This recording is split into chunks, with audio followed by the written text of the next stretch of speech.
ஞாயிற்றுக்கிழமை நேற்று கேரளா கொச்சின் வந்து லோடெல்லாம் இறக்கிட்டேன். என்ன செல்லத்தை அடிச்சு போயிட்டாங்க. நான் சாயந்தரமே வந்து லோடெல்லாம் இறக்கிட்டேன் கேரளா கொச்சினில். செல்லத்தை அடிச்சு போயிட்டாங்க. நேற்று எடுத்த வீடியோலாம் ட்ராப்பில் போட்டுச்சிருந்தேன். அதை இன்னைக்கு போஸ்ட் போட்டு விட்றேன். டைமிங்லாம் நம்ம தான் 28 மணி நேரம் டைமிங்கு. பம்பாயிலேருந்து கேரளா கொச்சின்னு இறக்கி விட்டு செல்லத்தை அடிச்சு போயிட்டாங்க. அதான் மனசு கஷ்டமாகவே இருக்குது.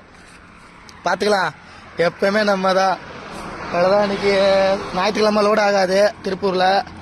அதனால ஜாலியாக கேரளா சுற்றி பார்த்துட்டு ஒரு நைட்டு கிளம்புனா, கேரளா கொச்சின்ல அந்த நைட்டு கிளம்புனா கரெக்டாக நாளைக்கு லோட ஏற்றிடுவேன். மறுபடியும் பம்பாய் தான், டைமிங் தான்.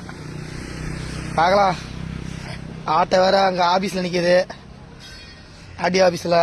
எப்போ கொடுக்குறாங்கன்னு பார்க்கலாம். கொடுத்ததுக்கப்புறம் தான் ஆட்டோ ஓட்ட முடியும். அது வரைக்கும் இங்கே கேரளா டைமிங்.